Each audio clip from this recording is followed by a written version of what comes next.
Hey everybody, Tim Miller from the Bulwark here. We've got a very great, important interview here from the FY Pod team. By the way, if you haven't checked out the FY Pod spinoff page, Cam, my co-host Cam, is just doing the Lord's work over there. We're doing our best to create another page that, is more aimed at issues that Gen Z cares about, but people of any age, people who are young at heart, are welcome to go subscribe to that page as well. So our weekly show is over there on that page on Saturday. So for nothing else, you want to subscribe to it to make sure to get the full Cam and Tim show. But he's doing some other interviews over there and other hot takes and a bunch of cool stuff. And I was supposed to join for this one with Robert Garcia, who has just a new congressman, relatively new.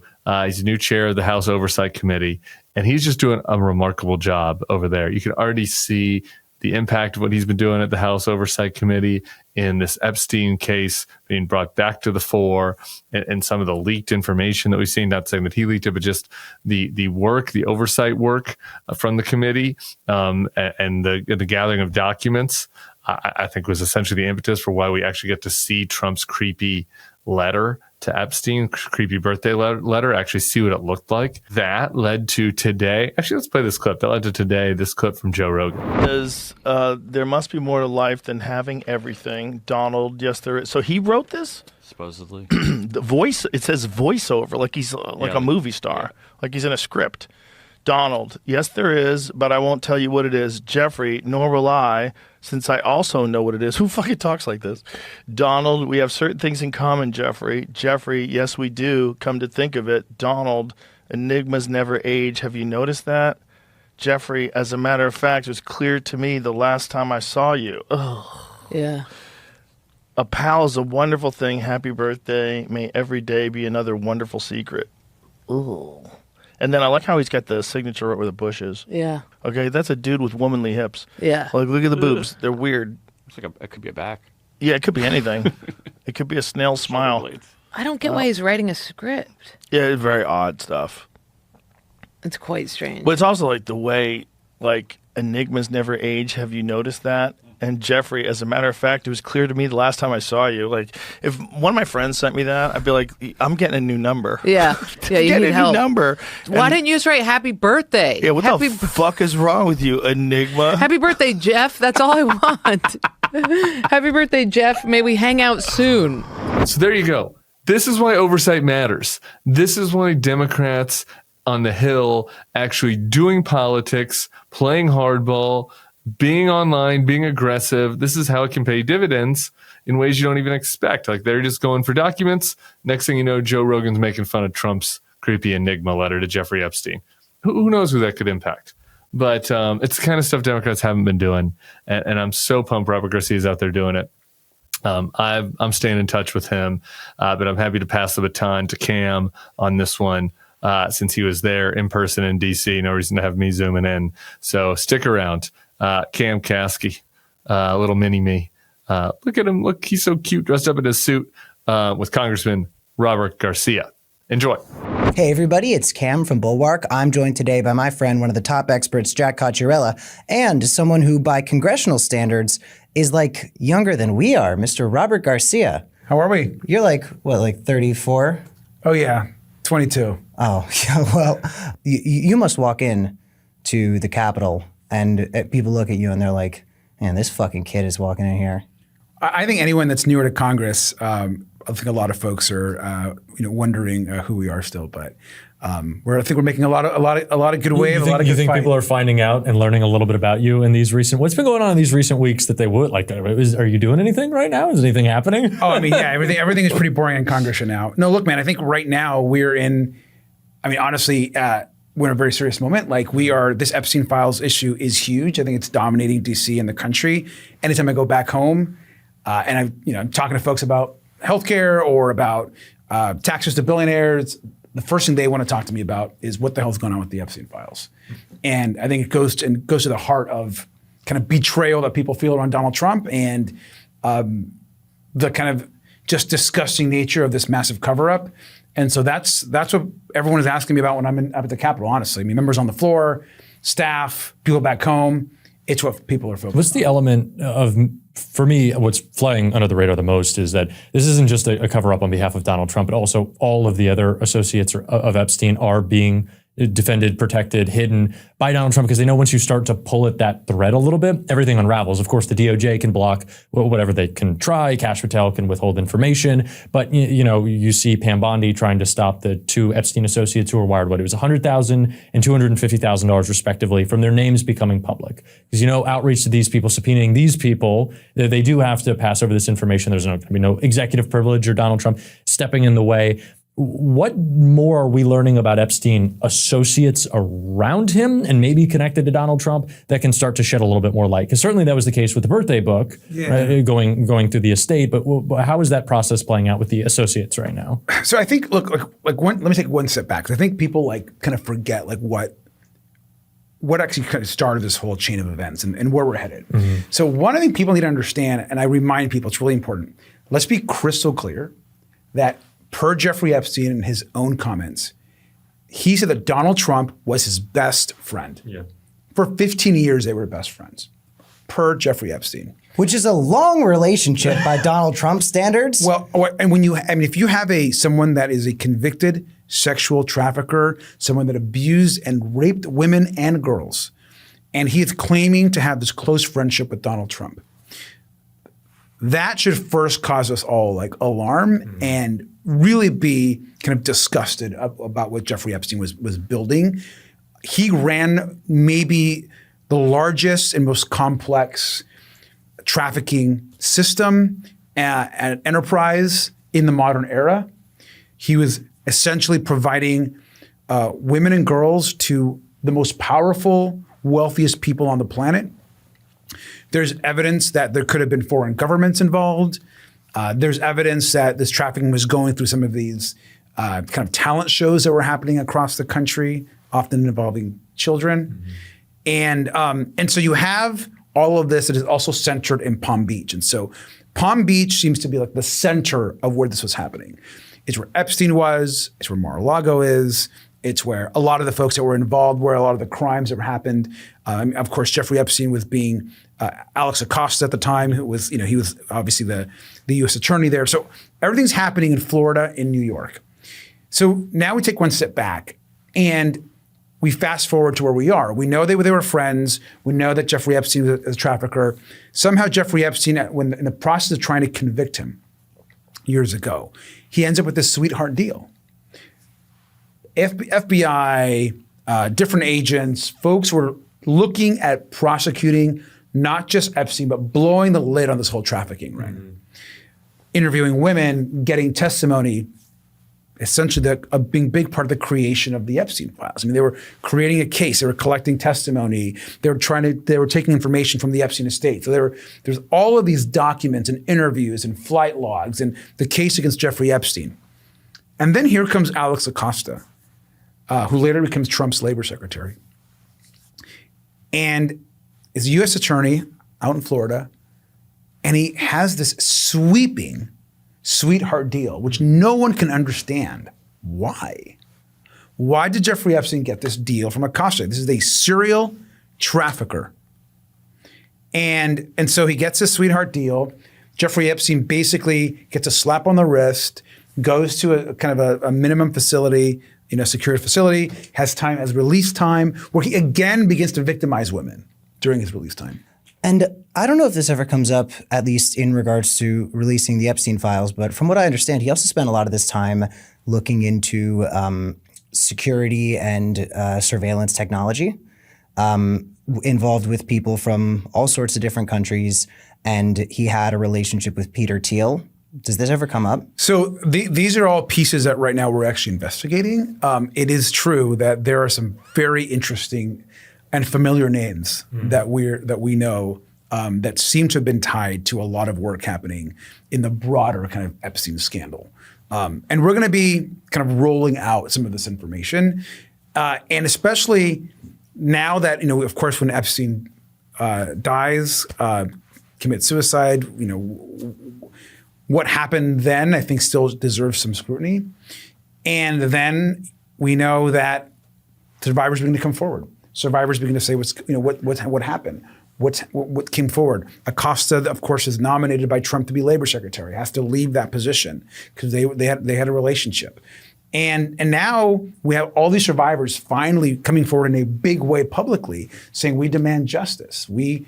I mean, hearing women, adult women, through their own tears and trauma, talk about being raped, talking about Ghislaine Maxwell walking them from their home to Jeffrey Epstein's home in New York is disgusting and troubling, and yet Trump is calling this a big hoax, which we now know it's not a hoax.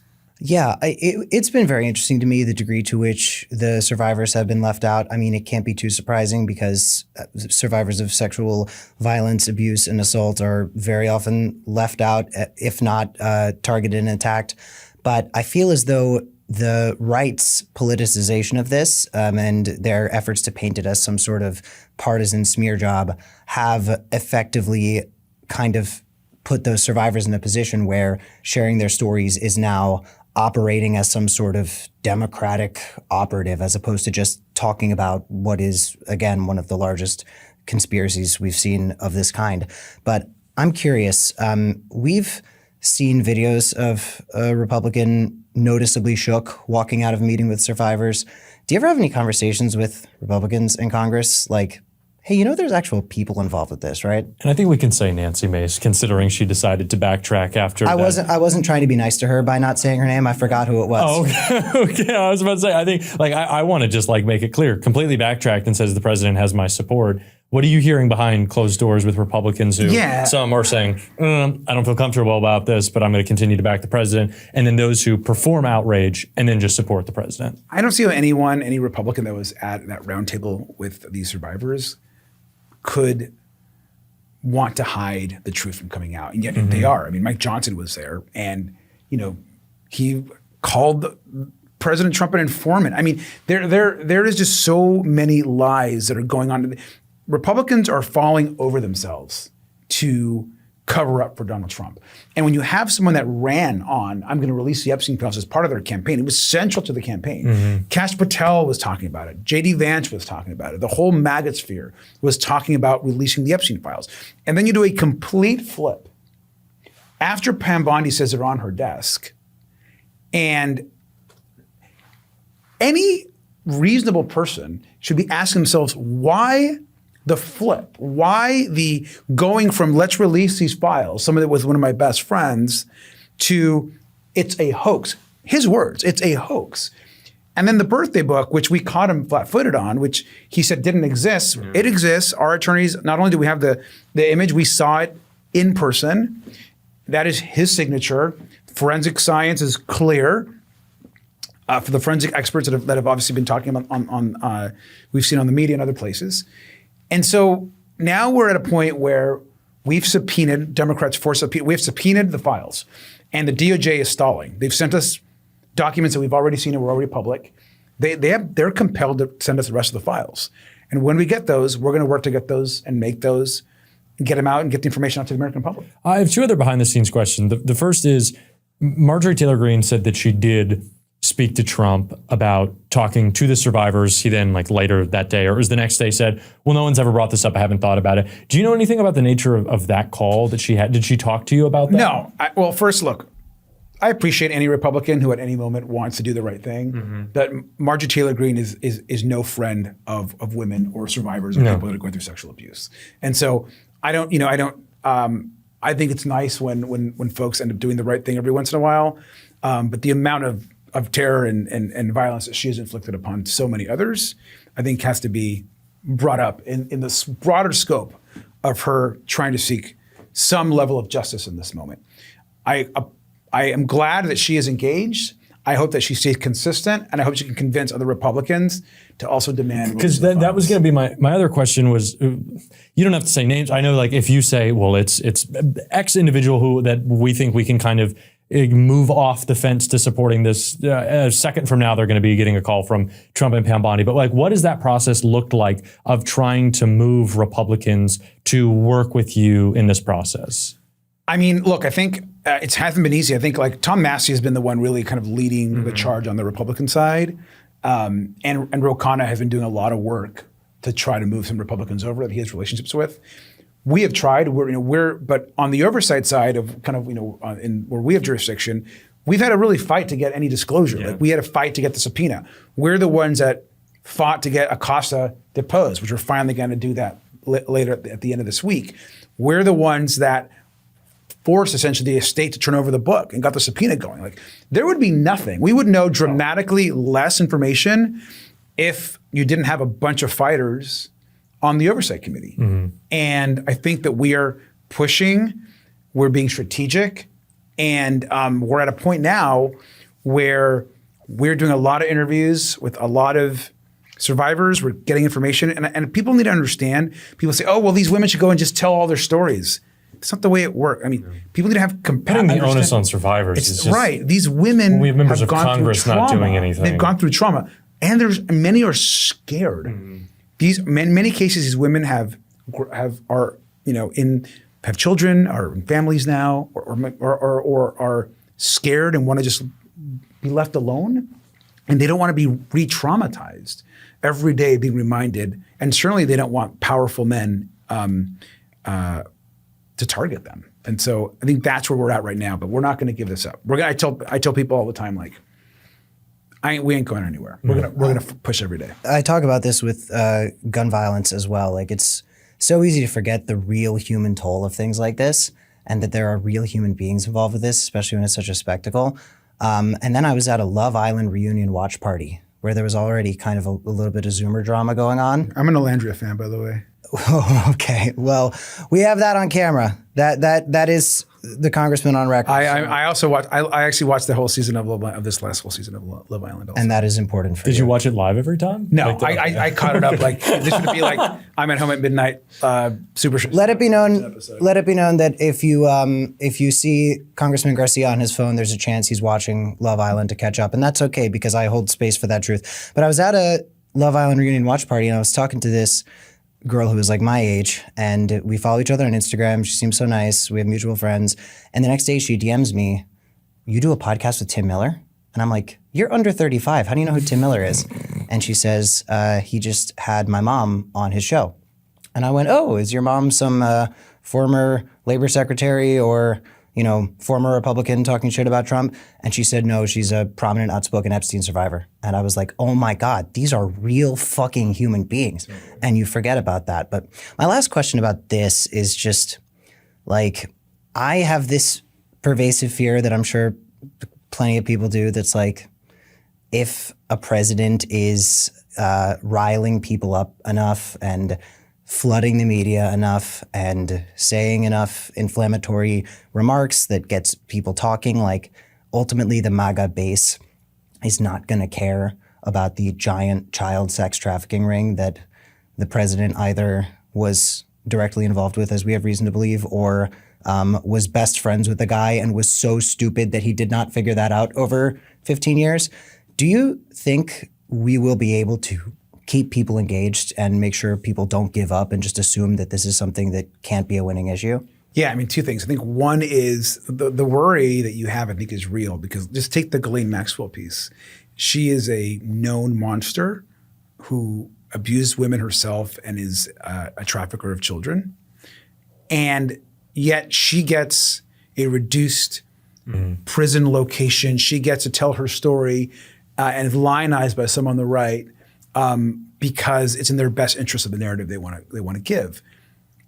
And yet the entire country should have rebelled against that, to say you're giving this woman a reduced facility that's basically where she can roam freely and have open access, where she has been convicted of these horrific crimes. And so I worry that as we uncover and as we hopefully call and demand justice on behalf of these women, but against these very powerful men. And I've told people, I don't care. I mean, honestly, I don't give a fuck what political party these people are in, how powerful they were, what position they were in. Like, people say, "Oh, I remember early on, some folks were like, "Oh, do you know these other folks could be implicated, or have you thought about?" I was like, I don't care. I really could care less about that. I think we have to just be centered in doing the right thing, and I think that what's scary is that this Ghislaine Maxwell thing hasn't moved people, and so it's our job, and I think that's where Congress comes into it. Like it is our job to keep this front and center and to talk about it and to fight for it. And I think that all members of Congress that care about the safety of women and knowing that a lot of women are watching our actions right now, it's been clear to me by some of the mail that I get now that there are women and there are people that have gone through, had sexual violence thrust upon them that are watching saying, is the government actually going to do anything about this? And if not, what does that say to everyone else across this country that is going through something horrific? And so that's where I wanted to end, not to make this like a Democratic messaging criticism at the end, but I see a lot of, we're talking about the Epstein files. This is a betrayal by Donald Trump. So is Medicaid. So is plug-in issue. So is this, which I think detracts from the seriousness of the situation, one, but it's also so standalone. Like you don't need to tell a story about how this is a betrayal. It becomes pretty obvious. Obviously, no one is focusing on this, working on this, trying to bring justice to this any more than yourself right now. What do you communicate to your colleagues talking about this who may be using it as a like a pivot or a jumping off point? And do you think that doesn't keep it front of mind correctly or addresses the seriousness? How do you think that other Democrats need to be talking about this in a way that communicates the moment properly? So what I've told folks is to always first center the victims and always, this is about justice for survivors and the victims of Jeffrey Epstein. That's first and foremost most important. And then it's, we should be able to talk about multiple things at once. And we should be able to say Donald Trump is ripping away healthcare from 17 million people, that billionaires are getting massive tax breaks, and that Donald Trump is the most corrupt president in history, and he's betrayed his base by not releasing the Epstein files. This is about betrayal to the American people. He's lying to them. And by doubling down on this being betrayal and this being corruption, I think it speaks to the broader person of who Donald Trump is. And if he's going to betray you on the Epstein files, he's going to betray you and lie to you on healthcare. He's going to betray and lie to you on everything else he's telling you about lowering your cost of living. And I think that's what I hear from people that are casual political observers, is this is broken through. Like when I'm at home and like I'm talking to folks that are not super engaged, they're talking about this. Yeah. And so we have their attention. Like we have to use it. Congressman Garcia, thanks so much for joining us. Listen, it's been a long week, everybody. People are tired. People are stressed and frustrated. I need to have a conversation that's important to me. You can click out right now. I don't care. This is for me. And that is the end of it. So Superman has come out. Superman 2025, starring David Corenswet, Rachel Brosnahan, and many other great performers. Amazing movie. You swore into Congress on a copy of Action Comics #1 that was authentic, right? From the Library of Congress. That is unbelievable. Listen, sometimes in politics you have to take a position. You might not be able to make everybody happy, but you have to take a stance if you're going to be an honest broker. Who is the best Superman? Of all time? Yes.